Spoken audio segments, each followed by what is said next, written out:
Lebanon पर attack हो रहा था, इजराइल अटैक कर रहा था। तस्वीरें सामने आई हैं, सीज फायर के बाद भी इजराइल हिजबुल्लाह पर हमले कर रहा है, उसी की एक तस्वीर है।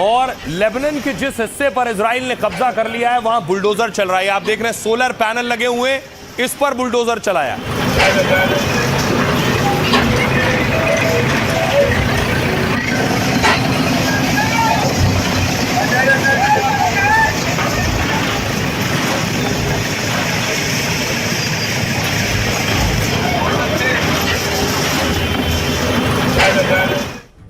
दूसरी तरफ एक ड्रोन दागा गया था, उस ड्रोन को भी गिरा दिया है। ये देख रहे हैं, हिजबुल्लाह ने हरमीज ड्रोन को गिरा दिया है। आसमान में पूरी तरह से ढेर हो गया, आसमान में देख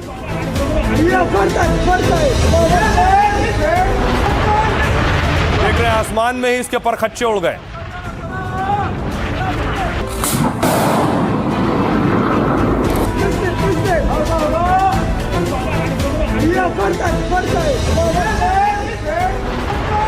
तो इजराइल पर आरोप है कि सीज फायर के बावजूद हिजबुल्लाह पर अटैक कर रहा है। दूसरी तरफ ईरान और इजराइल और अमेरिका के बीच बातचीत को लेकर भी सस्पेंस बना हुआ है। ये तस्वीर आप देख रहे हैं। इसी तरह जो ईरान के विदेश मंत्री हैं, पाकिस्तान पहुंचे थे, ओमान आए और वापस वो इस्लामाबाद पहुंच गए, लेकिन ट्रंप ने अपनी टीम को नहीं भेजा है।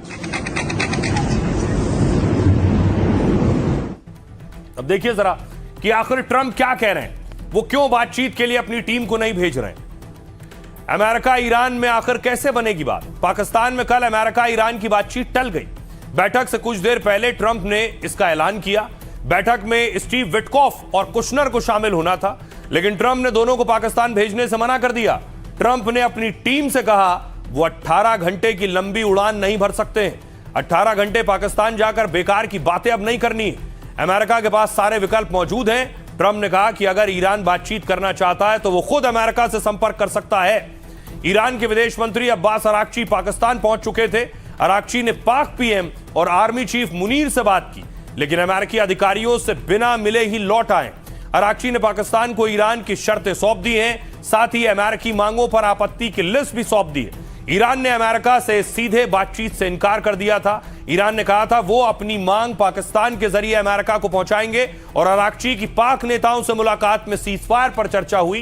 पहला राउंड फेल होने के बाद दूसरे राउंड से उम्मीद थी, लेकिन दूसरे राउंड की बातचीत ही नहीं होने से तनाव बरकरार है। अराक्ची पाकिस्तान के बाद ओमान के दौरे पर पहुंचे और इसके बाद वो फिर पाकिस्तान लौटे। अब रूस जाएंगे। अमेरिकी मांगों और आपत्तियों पर वहां चर्चा हो सकती है। ईरान ने आगे बातचीत के संकेत दिए हैं और इसके लिए उसके शर्तों का सम्मान जरूरी है, यह भी उन्होंने जोड़ा है। सुनिए जरा अमेरिकी राष्ट्रपति डोनाल्ड ट्रंप क्या कह रहे हैं और बेंजामिन नेतन्याहू क्या कह रहे हैं। हम आपसे मिडिल ईस्ट का चेहरा बदलने का वादा करते हैं और हम अभी जो कर रहे हैं वो यही है। मेरी ट्रंप के साथ बहुत ही अच्छी बातचीत हुई है। वो ईरान पर काफी ज्यादा दबाव डाल रहे हैं, आर्थिक के साथ साथ सैन्य दबाव ईरान पर डाल रहे हैं।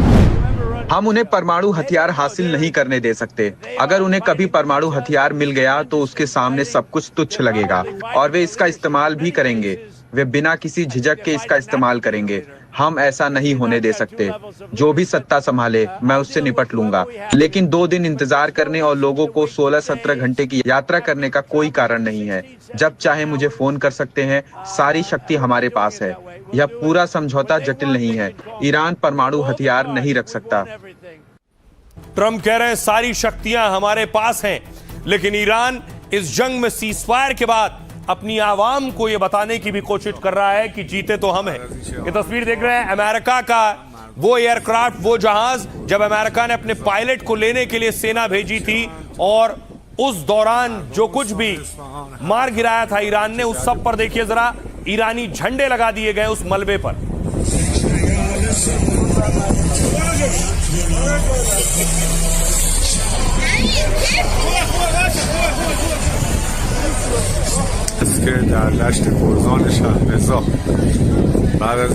ईरानी से अपनी जीत बता रहा है, इसीलिए समंदर में देखिए यह है गनबोट। इन्हीं बोट के सहारे ईरान कब्जा करता है दूसरे बड़े जहाजों पर। पूरे समंदर में हॉर्मूज में इसी तरह की बोट दौड़ रही हैं और बंदूक के साथ, देखिए बंदूक लगी हुई है। जो जहाज इनकी बात नहीं मानता है वहां ये पहुंचकर गोली चलाते हैं, उसको कब्जे में लेते हैं और वापस लेकर आते हैं।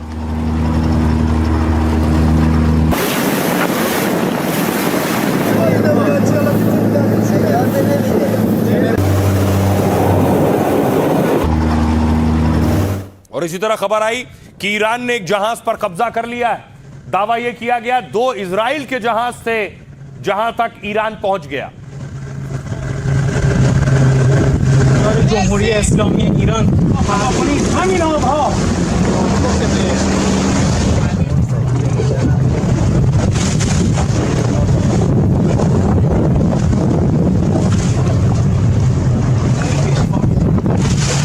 देखिए जरा स्टेट ऑफ हॉर्मूज का आलम क्या है। ये देख रहे हैं दूर आपको जो जहाज नजर आ रहे हैं, ये सारे जहाज फंसे हुए हैं। 50-50, 60-60 दिन से इंतजार कर रहे हैं कि रास्ता खुले तो ये निकल पाए, और जो इसमें नाविक हैं वो बुरी स्थिति में है।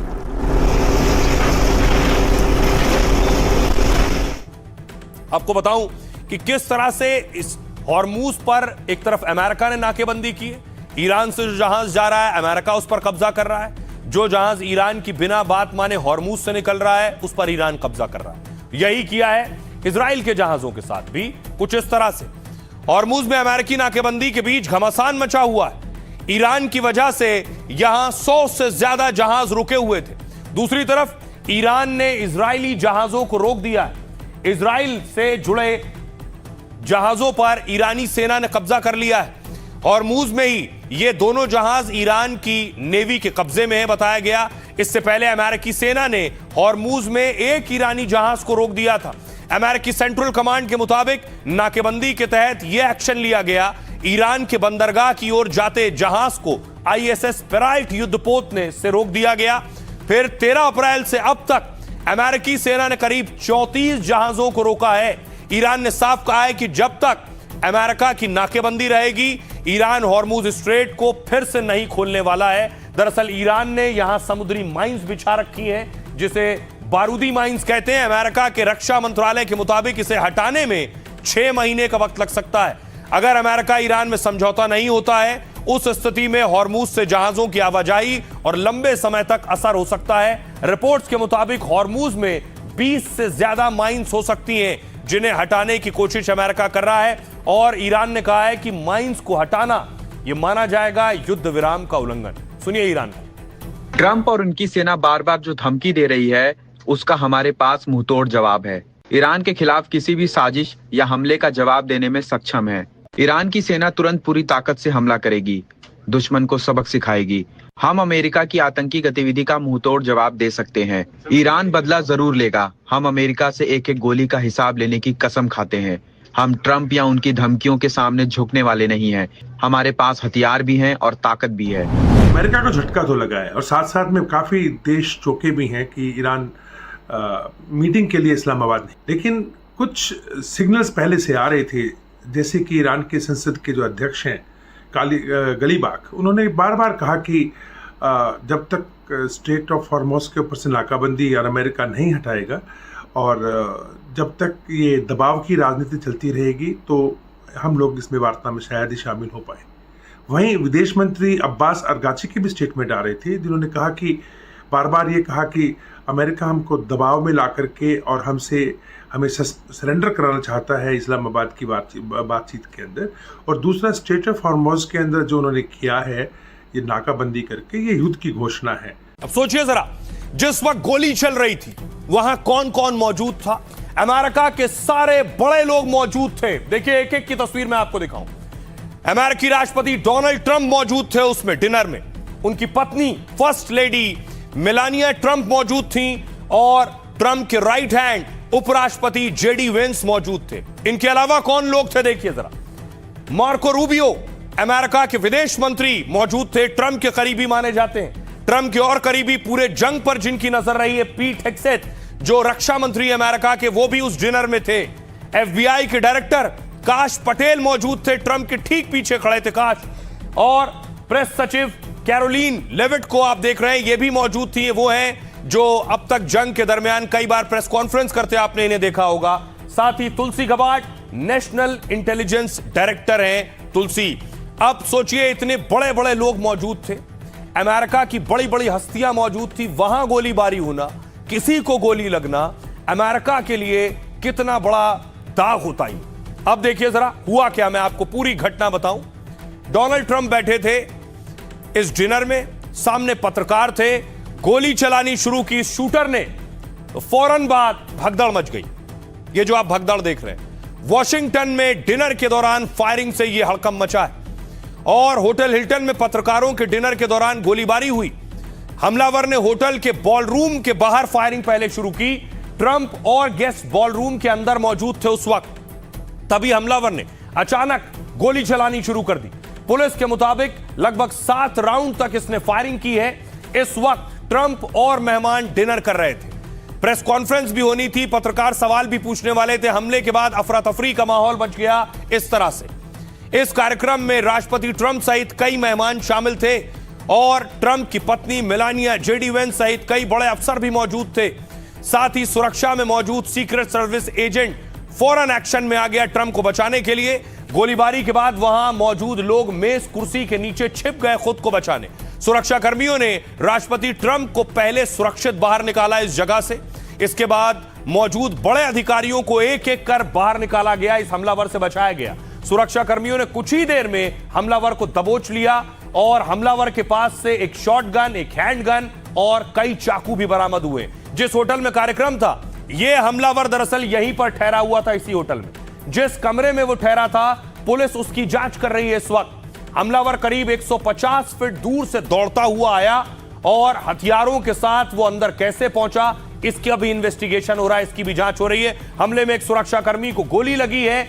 गनीमत यह है कि उसने बुलेट प्रूफ जैकेट पहना था।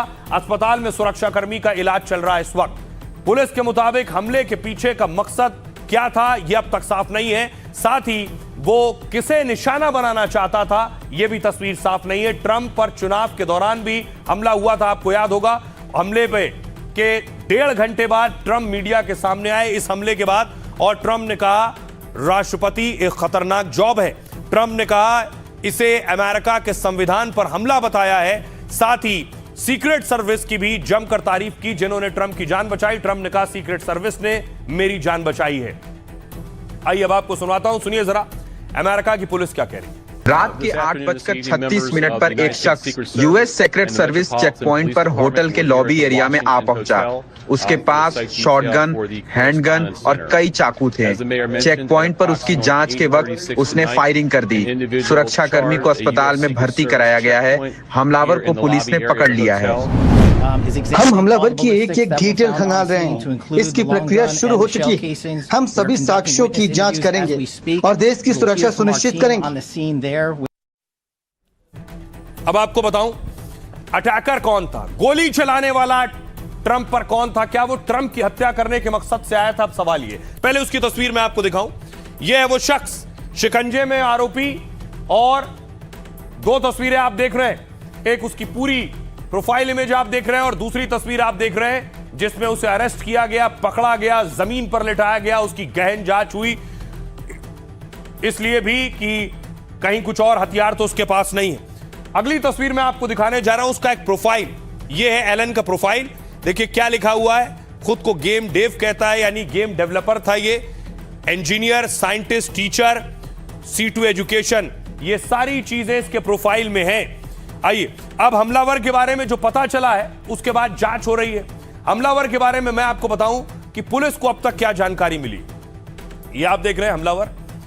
ईरान अमेरिका सीजफायर के बीच इस हमले ने टेंशन और बढ़ा दी है। क्या ईरान ने राष्ट्रपति ट्रंप पर हमला करवाया? क्योंकि जंग के बीच ट्रंप पर हमला हुआ, सबका दिमाग फौरन उसी तरफ दौड़ा, कहीं ईरान ने तो नहीं करवाया। ट्रंप ने शुरुआती जांच के बाद इससे इनकार करा है। ट्रंप ने कहा है नहीं, ये ईरान ने नहीं किया। कोई विदेशी या ईरानी फंडिंग के सबूत नहीं मिले। हमलावर की पहचान थॉमस एलन के रूप में हुई है। एलन अमेरिका के कैलिफोर्निया का रहने वाला है, इसे पकड़ा गया है। पेशे से हमलावर एलन एक टीचर है, पढ़ाता था, शिक्षक है। इसके साथ ही वीडियो गेम का डेवलपर है। 2017 में मैकेनिकल इंजीनियरिंग में ग्रेजुएशन किया इसने। कंप्यूटर साइंस में मास्टर्स डिग्री हासिल की है। हमलावर ने कमला हैरिस को $25 का चंदा दिया था। हमलावर होटल हिल्टन में पहले से ही मौजूद था। बड़ी बात यह कि ट्रंप के आने से पहले यह शख्स अंदर घुस चुका था। इस हमले में उसके साथ कोई और भी जुड़ा हुआ था, इसकी जांच हो रही है। वो कार्यक्रम स्थल पर कई हथियारों के साथ पहुंचा था। उसके पास शॉटगन, हैंडगन और चाकू थे। ट्रंप की एंट्री से पहले ये सारे हथियार लेकर वो होटल में घुस चुका था। आते ही उसने सीक्रेट सर्विस के ऑफिसर को गोली मारी है, लेकिन बुलेट प्रूफ की वजह से ज्यादा नुकसान नहीं हुआ ऑफिसर को। अमेरिकी सीक्रेट सर्विस ने आरोपी को गिरफ्तार कर लिया है और हमलावर एलन पर हथियार इस्तेमाल करने के आरोप लगे। खतरनाक हथियार से अमेरिका की पुलिस पर हमले का आरोप है इस पर। अब सोचिए जरा, इसके घर तक पहुंच गई है अमेरिका की पुलिस। इसके घर की गहन जांच हो रही है। यह इसके घर की तस्वीर सामने आई है। यह एलन का घर है। पुलिस पहुंची है पता करने के लिए। एक शिक्षक, एक इंजीनियर, एक गेम डेवलपर आखिर कैसे बंदूक लेकर राष्ट्रपति के डिनर में घुस गया।